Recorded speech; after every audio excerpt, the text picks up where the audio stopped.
My sister's husband accused me of stealing her wedding ring, destroying my relationship with my parents. I was homeless for 3 years until they finally found it. They begged for forgiveness, but I had already set a plan in motion to expose the real thief. I remember the sound of the zipper on my duffel bag snagging more than I remember the specific words my father was shouting. It was a sharp, metallic zip-stuck-zip sound that seemed to echo in the dead silence of the hallway. My hands were trembling so violently that I couldn't get the fabric to align, and every time I fumbled, the judgmental silence behind me grew heavier, more suffocating. I was 24 years old, standing in the home I had grown up in, the home I had helped paint, the home where I had nursed my mother through her hip surgery just 6 months prior.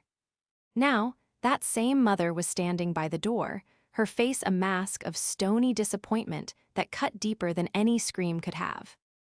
"Just give it back, Clara," my father said. His voice wasn't loud anymore, it was exhausted, defeated. "That hurt worse. Just put it on the table and we can stop this charade. We won't even tell Derek. Just give Vanessa her ring back." I looked up from my bag, my vision blurring. I was already physically weak, battling a nasty bout of bronchitis that had left me feverish and drained for the last week. I felt like I was floating outside of my body, watching a tragedy happen to someone else. "I didn't take it," I rasped, my throat raw. "Dad, please, you know me, you know I would never." "I don't know who you are right now," he snapped, slamming his hand against the doorframe. The vibration rattled the family photos on the wall, photos of me and Vanessa, arms around each other, smiling at graduation, at birthdays, at Christmas. "Derek saw you in the room, Clara. He saw you by the vanity. The ring was there, you went in, you came out, and the ring was gone. Do the math." I looked past him, towards the living room. Vanessa was sitting on the sofa, her face buried in her hands, weeping. And standing right behind her, with a hand on her shoulder in a gesture that looked comforting but felt possessive, was Derek. He met my eyes. He didn't look angry, he didn't look sad, he looked calm, terrifyingly calm. There was a smoothness to his expression, a faint, almost imperceptible tuck at the corner of his mouth that suggested he was watching a play he had written himself. "I was looking for aspirin," I whispered, pleading with my mother. "I went into the master bath to get aspirin because I have a fever of 102. I didn't touch the ring. I didn't even see the ring." "Stop lying," my mother finally spoke, her voice cracking. She pointed a shaking finger at the door. "If you aren't going to confess, then you need to leave. I cannot have a thief in this house. Not now, not with the wedding 2 days away. You are poisoning this family, Clara." "Mom, look at me," I begged, taking a step forward. "It's me, it's Clara. I'm the one who categorizes your recipes. I'm the one who found your grandmother's birth certificate when everyone else gave up. I don't steal, I preserve things. That is who I am." "Then preserve yourself and get out," she said coldly, turning her back to me. The finality of it hit me like a physical blow to the chest. I zipped the bag, the sound tearing through the final shred of my dignity. I didn't have anywhere to go. I didn't have my full paycheck yet. I was sick, I was feverish, and I was being exiled from the only safety I had ever known because of a lie. As I walked toward the door, passing the living room, Derek looked up again. He gave me a small, sad nod, a performance for my sister's benefit, but his eyes were dead cold. I opened the front door, and the humid, heavy air of a coming storm rushed in to meet me. I stepped out onto the porch, the heavy oak door slamming shut behind me with a finality that echoed in my bones. I stood there for a moment, staring at the wood grain, waiting for it to open again. Waiting for my dad to run out and say it was a mistake. Waiting for Vanessa to scream that she believed me. Nothing, just the sound of the deadbolt sliding into place. The betrayal wasn't the loss of the roof over my head. It was the realization that 24 years of love and loyalty had been erased by 20 minutes of a stranger's lies. The first night was a blur of fever dreams and shivering on a plastic-covered mattress in a motel off the interstate. I had counted the cash in my wallet 3 times, $84. That was it. My savings were tied up in a joint account I managed for the family's upcoming reunion, an account I realized with a jolt of panic I would likely be accused of embezzling from next. I didn't sleep. I lay there, staring at the water stain on the ceiling that looked like a map of a country that didn't exist, replaying the scene in my head. The vanity, I closed my eyes and visualized. Vanessa's room. I was an archivist. My entire life, my entire career, was built on spatial memory, categorization, and detail. I didn't just see things, I cataloged them. I replayed the moment I walked into Vanessa's room for the aspirin. The light was coming in from the west window, hitting the dust motes. The vanity table was cluttered. Makeup brushes, hairspray, a half-drunk cup of coffee. I had scanned the surface. I remembered seeing the velvet ring box. It was closed. I remembered seeing Derek's watch next to it. I remembered the bottle of aspirin was in the drawer, not on the counter. I never opened the box. But Derek said he saw me holding it. By the third day, the fever broke, leaving me weak and hollowed out. I sat on the edge of the bed, the cheap motel phone in my hand. I had to try. I had to make them see reason. The wedding was tomorrow. I couldn't miss my sister's wedding. I was the maid of honor, or I had been. I dialed the landline at home. I knew my parents wouldn't answer their cells. Hello, it was Vanessa. Her voice sounded thick, like she had been crying for days. Ness, please don't hang up, I said, my voice rushing out. It's Clara, you have to listen to me. I swear on my life, on everything, I did not take that ring. Think about it. Why would I make good money. I bought you the dress. Why would I steal the ring? There was a long silence on the other end. I could hear breathing. I could hear the faint sound of the television in the background. Derek said you've been jealous for a long time, Vanessa said, her voice sounding robotic, as if she were reading from a script someone else had typed out for her. He said you made comments about the diamond size.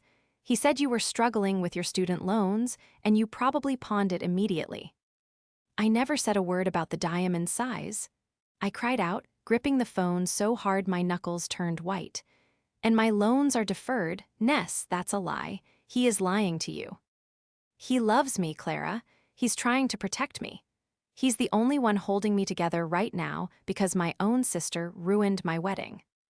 I didn't ruin it. He did, Ness, ask yourself. Where was he when I went into the room? He said he was in the hall, but the floorboards squeak. I would have heard him. He wasn't in the hall. He was in the room before me. Stop it, she hissed. Just stop. Mom and Dad are heartbroken. Derek is devastated. He had to pay for a replacement out of his savings. We don't want to hear from you until you return the original. Don't call here again. The line went dead. I sat there, the drone of the dial tone filling the small, musty room. I felt a coldness settle into my chest, replacing the panic. It was a hardening, a calcification. They had rewritten history. They had taken the Clara they knew, the girl who saved every ticket stub, who labeled every family photo, who was the keeper of their memories, and replaced her with a caricature of a jealous, thieving failure. I stood up and walked to the dirty mirror over the dresser. I looked terrible.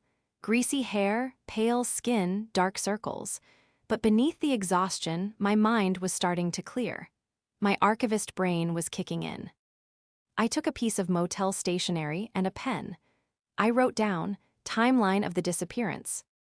I began to list everything. The time I entered, the time Derek claimed to see me, the location of the box. And then I stopped. My pen hovered over the paper. I remembered something small. Something so insignificant that anyone else would have missed it, but not someone who spent their life noticing the details of provenance and placement. When I had walked into the room, the window was open. The sheer curtains were blowing inward, but when I left, the curtains were still. Wait. If the window was open, and the ring box was light velvet. No, that wasn't it. I closed my eyes and dug deeper into the visual memory. The vent. Vanessa's room had those old, decorative Victorian floor vents. Big, wide grates with intricate swirls. The vanity had been moved recently to accommodate the wedding dress mannequin. The leg of the vanity was sitting directly on the edge of the vent. If the box had been knocked over, or if the ring had been taken out and dropped. But Derek said he saw me take it. He created a witness account. He didn't say it's missing.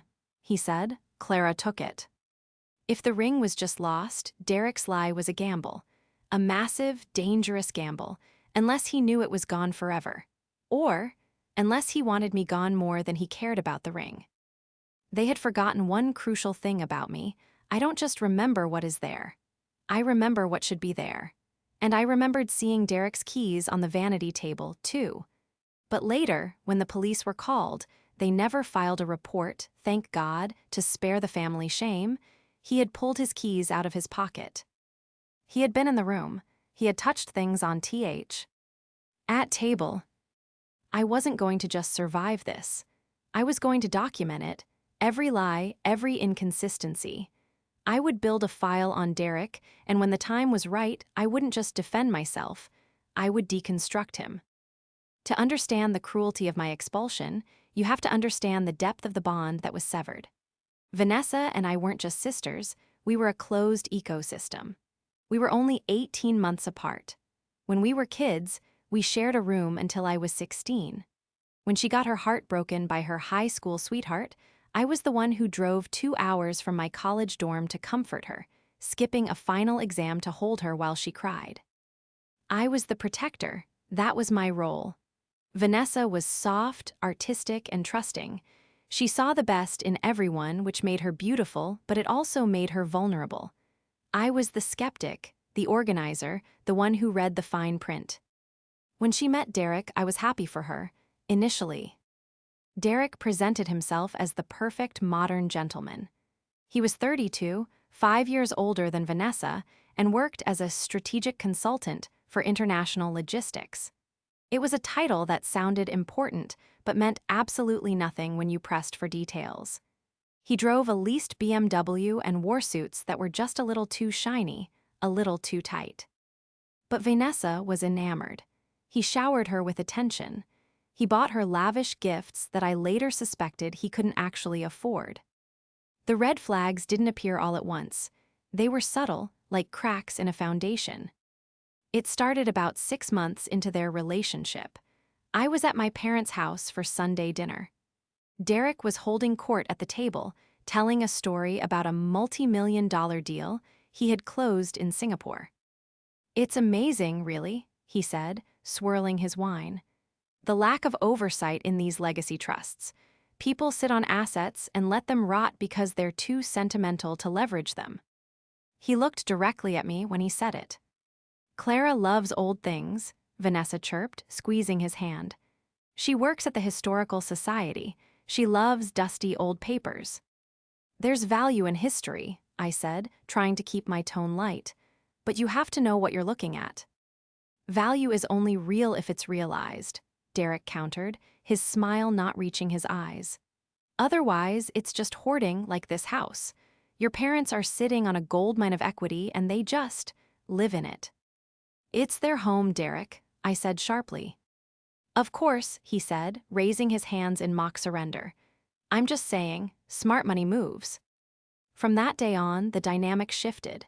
Derek started making little jabs at me. He'd make jokes about my librarian salary. He'd accidentally forget to include me in group texts for family outings. When I brought it up to Vanessa, she'd dismiss it. Oh, Clara, you're just being sensitive. Derek has a dry sense of humor. He thinks you're smart. But the worst was the isolation. He slowly started peeling Vanessa away from her friends. Sarah drinks too much, she's a bad influence. Jessica is too loud, she embarrasses you. And then, it was my turn. He started planting seeds. Clara seems really stressed lately, don't you think? Clara made a weird comment about your weight today, did you hear it? He was rewriting me, in Vanessa's mind, long before the ring disappeared. The week before the wedding, the tension was palpable. Derek was stressed. He had taken a frantic phone call on the porch that he ended abruptly when I walked out. He looked sweaty, desperate. I heard him say, I need more time. The liquidity is coming. I should have told my parents then. I should have told Vanessa. But I didn't want to be the sister who ruined the wedding because of a suspicion. I wanted to trust that my sister was safe. So I kept my mouth shut, and that silence was the weapon he used to destroy me. By accusing me of stealing the ring, he solved two problems at once. He got rid of the only person in the family who was watching him closely, and he created a chaotic family emergency that likely distracted everyone from whatever financial hole he was digging himself into. He didn't just break my heart, he orchestrated a coup. Now, sitting in that motel room, realizing the scope of his manipulation, I felt a strange sense of calm. He had won the battle. He had the house, the girl, and the parents. But he had made a mistake. He had left me with nothing to lose. And a person with nothing to lose, who has a talent for digging up the past, is a very dangerous enemy. For 3 years, I was a ghost. I moved 2 towns over, renting a basement studio that smelled perpetually of damp earth. I changed my number. I blocked them on social media, though I knew they weren't looking for me. To them, I was the villain who had vanished with the spoils. But while they were living their lives, I was building mine. I got a job at a larger archive in the city, working with probate, e-records, and corporate histories. The work was solitary, exacting, and perfect for someone who needed to disappear. I saved every penny. I rebuilt my credit. I became harder, sharper. I never stopped watching Derek, though, not directly. I couldn't risk being seen. But the internet is a vast ocean of information if you know how to trawl it, and I was a master fisherman. I set up alerts for his name. I monitored public records. I watched their digital footprint. For 2 years, it was quiet. Just the usual social media gloating, vacation photos, always filtered, new car leases, always high-end, and posts about hustle culture. Then the cracks started to show. It began with a lien filed against their house, my parents' house, which they had apparently signed over to Vanessa and Derek for tax purposes shortly after I left. Then came a small claims court filing against a consulting LLC registered in Derek's name. But the real break came on a Tuesday night in November. I was scrolling through a digital archive of dissolved corporations for a work project when I saw a familiar address. It wasn't my parents' address. It was an address in a neighboring state associated with a dissolved entity called D&V Ventures. The registered agent was Derek, but the V wasn't Vanessa. I pulled the incorporation documents. The V stood for Veronica. My heart hammered against my ribs. I paid the $20 fee to access the court records associated with the dissolution. It was a messy breakup of a business partnership and a marriage. Derek had been married before. I sat back in my chair, the glow of the monitor illuminating my small, dark room. Vanessa didn't know. My parents didn't know. He had erased his past just as effectively as he had erased me. I dug deeper. Veronica was a real estate agent in Ohio. The divorce was finalized 4 years ago, just 1 year before he met Vanessa. The filings were ugly. Accusations of financial impropriety, missing escrow funds, and a missing engagement ring. My breath hitched. Plaintiff alleges defendant, Derek, claimed the heirloom ring was lost during a move, but plaintiff later discovered a pawn shop receipt. He didn't steal it to keep it, he stole it to liquidate it. And then, the alert I had been waiting for finally pinged my phone. A Zillow listing. My childhood home, for sale. The description was flowery, written by a high-end agency, meticulously maintained, original woodwork, custom built-ins. I looked at the photos, the living room where we opened Christmas presents, the kitchen where Mom taught me to bake, and then, photo 14, Vanessa's old bedroom, now staged as a guest room. They were selling the house, they were cashing out, Derek was making his move. I knew I had to act, but I couldn't just walk in there. I needed leverage, I needed something undeniable. I printed the court documents from Ohio. I found Veronica's contact info. I hesitated for a moment, then dialed. Hello, a woman's voice answered, wary. Hi, my name is Clara. I believe we have a mutual acquaintance. Derek. There was a silence so long I thought she had hung up. Then, a bitter laugh. Let me guess, he lost something of yours. He lost my family, I said, and I'm going to get them back, but I need your help. The universe has a dark sense of humor. 2 days after I spoke with Veronica, my new phone, the number nobody had rang. It was my father. I stared at the screen, my hand shaking. How did he get this number? Then I remembered. My name was listed on the Historical Society's staff directory now. I wasn't hiding anymore. I answered. Clara, his voice was older, thinner. Hello, Dad. We found it. He didn't say hello, he didn't ask how I was. He just blurted it out, the guilt and shock propelling the words. The movers, he continued, his voice trembling. They were dismantling the large wardrobe in Vanessa's room, the heavy one, the ring. It had fallen behind the molding. It was wedged between the baseboard and the wall unit. It must have, when the vanity was moved. I told you, I said. My voice was steady, devoid of the tears I thought I would cry. I told you I didn't touch it. I know, Clara, God, I know, we are so. We don't even know what to say. Your mother is inconsolable. Vanessa is, she's in shock. Where is Derek? I asked. A pause. He's here, he's surprised too. He says he feels terrible about the mistake. The mistake, I repeated flatly. He said he saw me, Dad. He didn't say it was missing. He said he saw me take it. He says his memory must have played tricks on him in the heat of the moment. He was stressed. Clara, please, we want to see you. We're selling the house. We're having a farewell dinner this Saturday. Please come. Let us make this right. We can put this all behind us. Put it behind us. As if 3 years of homelessness and trauma were a spilled glass of milk. I'll come, I sigh. Ed. Oh, thank God, we'll have your favorite. I'll come, I interrupted. But not for dinner, I'm coming to talk, and I'm bringing a guest. I hung up before he could ask who. Saturday arrived with a gray, steel sky. I drove my modest sedan up the long driveway I hadn't seen in 3 years. The for sale sign was planted in the lawn like a tombstone. I walked up the steps. I didn't knock. I still had my key, a symbolic act of rebellion I had kept on my keychain for 3 years. It turned in the lock. They were in the living room. Boxes were everywhere. The house felt hollow, echoing. My mother gasped when she saw me. She looked frail, aged. She rushed forward to hug me, tears streaming down her face. Clara, oh, my baby. I stood stiffly, letting her embrace me but not returning it.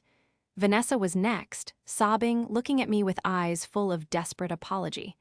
I'm so sorry, Clara. I'm so sorry. And then there was Derek. He stood by the fireplace, leaning against the mantel in a pose of practiced casualness. He looked older, too, heavier. His eyes darted around the room, assessing the threat level. Clara, he said, nodding solemnly, I can't tell you how glad I am that this misunderstanding is resolved. I owe you the biggest apology of my life. It wasn't a misunderstanding, Derek, I said, my voice cutting through the emotional fog of the room. And it wasn't a mistake. I stepped further into the room. What do you mean? My father asked, wiping his eyes. We found the ring. It was an accident. The ring falling was an accident, I said. Accusing me wasn't. You said you saw me take it, Derek. You didn't say, I think she took it. You gave a witness statement. I was emotional, Derek said, his voice rising, a defensive edge creeping in. It was my wedding week. I was protecting Vanessa. I guess my mind filled in the blanks. It happens. The important thing is we're a family again. We aren't a family, I said. We are a crime scene. I turned to the door. You can come in now. Veronica walked in. She was tall, sharp-featured, and dressed in a power suit that cost more than Derek's car. Derek's face went white, not pale, white, like the blood had been drained from him instantly. Hello, Derek, Veronica said smoothly. Who is this? Vanessa asked, looking between them confused. This is his ex-wife, I said. Ex-wife, my mother whispered. He said he'd never been married. He says a lot of things, Veronica said, stepping next to me. Like how he lost my grandmother's emerald engagement ring during our move to Ohio. Funny thing, though, I found the pawn ticket in his glove compartment 6 months later. This is insane, Derek shouted, pushing off the mantle. This is an ambush. Who do you think you are? Vanessa, don't listen to this bitter. Shut up, I said. It wasn't a scream. It was a command. I pulled a manila folder from my bag. I've been busy, Derek. While you were spending my parents' retirement money, I was tracking yours. Or rather, the lack of it. I tossed the folder onto the coffee table. It slid across the surface and hit the vase of flowers. That, I pointed, is the lawsuit filed against you for fraud in 2018, and the lien on this house, and the credit card debt you've opened in Vanessa's name. The room went silent. The only sound was the clock ticking on the wall, the clock I used to wind every Sunday. That's private financial information, Derek sputtered, lunging for the folder. You have no right. Vanessa, this is illegal. She's stalking us. Vanessa looked at the folder, then at Derek. She looked terrified. Derek, is it true? Is there debt in my name? It's leverage, Derek yelled, his charm completely evaporating, revealing the cornered rat underneath. It's business leverage, Ness. You don't understand how these things work. I'm building an empire for us. And your sister, this jealous, hateful spinster, is trying to ruin it just like she tried to ruin the wedding. He's gaslighting you, Vanessa, Veronica said calmly. Just like he did to me, he isolates you.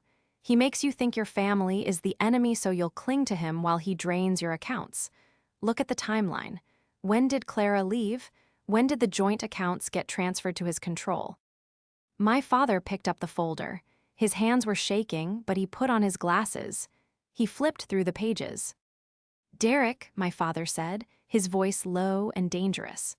Why is there a withdrawal of $50,000 from the home equity line last week?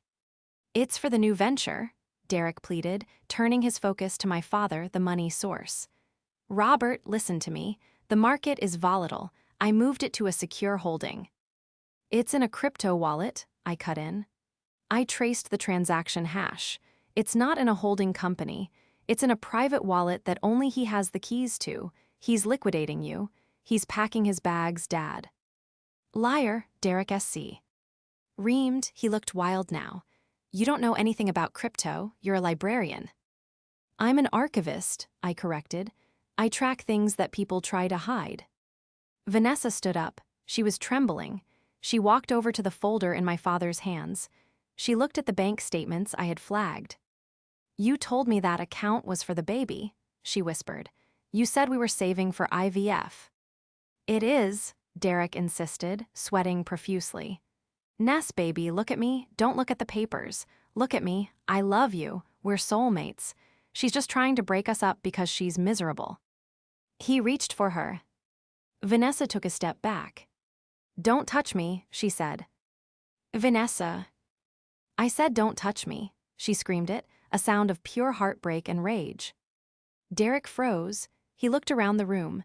He saw my father standing up, fists clenched. He saw my mother, pale and horrified. He saw Veronica, smirking, and he saw me. He glared at me with pure venom. You think you're so smart, he sneered at me. You think you've won? You have nothing. You're still the outcast. They kicked you out once, they'll do it again. You don't belong here. Actually, I said, pulling one last document from my bag, I'm the only one who does. I held up a piece of paper. This is a copy of the deed trust from Grandma. The one you tried to get Dad to break last year? You couldn't, because it requires signatures from all living female descendants to sell the property. I smiled, a cold, hard smile. I never signed anything, Derek. You can't sell the house. You can't cash out. You're stuck. Derek looked at the paper. He looked at the boxes packed around the room. The sale was pending. The buyers were expecting to close in 2 weeks. He had likely already spent the money he expected to get. You, he stammered, you little witch. Get out, my father said. Robert, let's be reasonable. Get out of my house, my father roared, a sound I hadn't heard since I was a child. He grabbed a golf club from the bag near the door, one of the few things he had packed. Derek looked at the club, he looked at us. He realized the game was over. He sneered one last time, straightening his jacket. Fine, keep your rotting house, keep your crazy daughter, you all deserve each other. He turned to Vanessa. You'll be hearing from my lawyer. No, Veronica spoke up. You'll be hearing from the district attorney, because I filed a fraud complaint regarding the business loans this morning, and I gave them your new address. Derek didn't wait. He bolted out the door. We heard the BMW engine roar to life and tires squeal down the driveway. Silence descended on the living room again. But this time, it wasn't the silence of judgment. It was the silence of a battlefield after the shooting stops. Vanessa collapsed onto the sofa, sobbing into her hands. My mother sat beside her, wrapping her arms around her. My father stood there holding the golf club, looking at me. He looked broken. He looked ashamed. Clara, he choked out. I looked at them, my family, broken, battered, and finally awake. I'm not moving back in, I said softly, and I don't forgive you yet, but... I walked over and placed a hand on Vanessa's shaking shoulder. I'll help you fix the mess he made. I'll help you catalog the damage. Vanessa looked up, her eyes red and swollen. She grabbed my hand and squeezed it so hard it hurt. Thank you, she whispered. I looked at the wall unit where the ring had been found. It was just a ring, a piece of metal, but it had revealed the truth about all of us. It showed who was weak, who was cruel, and who was strong enough to survive the fire. I was the archivist, and I had just closed the most important file of my life. The fallout wasn't immediate. It was a slow, painful excavation of 3 years of lies. Derek didn't just disappear into the night, he tried to scorch the earth on his way out. The for sale sign came down the next day, but the damage to my parents' finances was significant. He had siphoned nearly 30% of their retirement savings through a series of investment loans that my father had signed, trusting his son-in-law's expertise. Vanessa was in even worse shape. Her credit was ruined, her name attached to 3 maxed-out credit cards she didn't know existed. But Derek made one final, desperate mistake. He assumed that because he had fled, he was safe. He assumed we would be too embarrassed, too broken to pursue him. He forgot about the farewell dinner he had organized. It was scheduled for the following Saturday at a local country club, a lavish, expensive event meant to celebrate the sale of the house and their new chapter. He had invited everyone, extended family, business associates, even some of the neighbors who had looked at me with pity when I was kicked out. He hadn't canceled it. In his arrogance, or perhaps in his chaotic exit, he had left the reservation active, likely hoping tea. Oh, stick my parents with the bill as a final screw you. We should cancel it, my mother said, sitting at the kitchen table, staring at the invitation. No, I said. I was sitting opposite her, my laptop open, a spreadsheet of Derek's fraudulent transactions on the screen. We don't cancel, we use it. Use it for what? Vanessa asked, her voice small. She looked ghost-like, wearing one of my old sweaters I had left behind.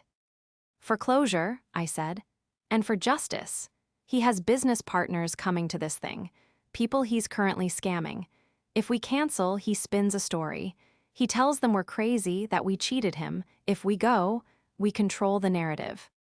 We arrived at the country club at 6:00 p.m. The room was beautiful, decorated with white lilies, Derek's choice, expensive and funereal. The guests were already mingling, confused by the absence of the host. When we walked in, my parents, Vanessa, and me, the room went quiet. I hadn't seen most of these people in 3 years. I saw my Aunt Linda, who had sent me a text message calling me a disgrace back then. I saw the neighbors. I walked straight to the microphone stand at the front of the room. My heart was hammering, but my hands were steady. Good evening, I said. The feedback whined slightly, then cleared. I know you're all wondering where Derek is, I began. And you're probably wondering why I'm here, since most of you were told I was a thief who abandoned her family. A murmur went through the crowd. The truth, I said, my voice gaining strength, is that the only thing stolen in this family was the last 3 years of our lives. I motioned to the projector screen behind me. I had prepared a slideshow, not of photos, but of documents. This is the pawn shop receipt for Derek's first wife's ring, I said as the image appeared. This is the wire transfer of my father's retirement funds into Derek's private crypto wallet last week. And this. I clicked the remote. The screen showed a screenshot of a text message thread I had recovered from an old iPad Derek had left behind, synced to his cloud. Text to Veronica, ex-wife, the idiot sister is gone. The parents are eating out of my hand. House sale should clear by spring, then I'm gone. The room gasped. It was a collective intake of breath that sucked the air out of the space. Derek isn't here because he is currently fleeing state lines, I said. But he forgot one thing.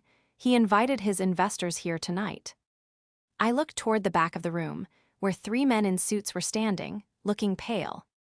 Gentlemen, I said directly to them, if you gave money to D&V Ventures, I suggest you call the police immediately. The V doesn't stand for Vanessa, and the venture is a fraud. One of the men immediately pulled out his phone and walked out. Vanessa stood up then. She walked to the microphone. She looked terrified, but she stood tall. I believed him, she said, her voice shaking. I believed him over my own sister, and that is a shame I will carry for the rest of my life. But today, the lying stops. Derek is gone, and Clara is back. She reached out her hand to me. I took it. The applause was hesitant at first, then grew. It wasn't celebratory applause, it was supportive, somber. It was the sound of a community recognizing the truth. The legal fallout was swift. With the investors from the dinner filing police reports and Veronica's testimony, the authorities picked Derek up 2 weeks later in a motel in Florida. He was trying to board a cruise ship with a fake ID. He was charged with multiple counts of wire fraud, identity theft, and grand larceny. The trial was short. The evidence I had compiled was overwhelming. He is currently serving a 7-year sentence. My parents didn't sell the house. They couldn't afford to move now anyway, but more importantly, they realized that the house was the only thing holding the memories of when we were a real family. Rebuilding our relationship has been harder than the legal battle. I didn't move back into my old room. I kept my apartment in the city. I needed my own space, my own fortress, but I visit on Sundays. We started family therapy. It's brutal. There are sessions where we just yell. There are sessions where my mother cries for an hour, apologizing for believing a stranger over her daughter. I was so scared of the scandal, she admitted once. I was so worried about what people would think that I forgot to worry about you. I know, I said, it's going to take time. Vanessa is slowly piecing herself back together. She's working again, teaching art classes. She's single, obviously, and wary of men, but she's reconnecting with the friends she lost. We're getting to know each other again, not as the protector and the protected, but as 2 adult women who survived a war. One afternoon, I was helping my dad clean out the garage. We were sorting through boxes of old tools. Clara, he said, stopping and Lee. Ning on a rake. Yeah, Dad. You were right, he said. He didn't look at me, he looked at the floor. About the archives, about preserving things, you saved us. If you hadn't kept those records, if you hadn't had that mind of yours. I was just doing my job, I said. No, he said, looking up. His eyes were wet. You were being the daughter we didn't deserve, and I am so proud of you. I swallowed the lump in my throat. Thanks, Dad. I drove home that evening as the sun was setting. I thought about the ring. It was back in a safety deposit box now. It was just a diamond and some gold. It wasn't magic. It wasn't cursed. It was just an object. The real treasure wasn't the jewelry. It was the truth. And unlike the ring, the truth couldn't be lost behind a cabinet. You just had to be brave enough to look for it.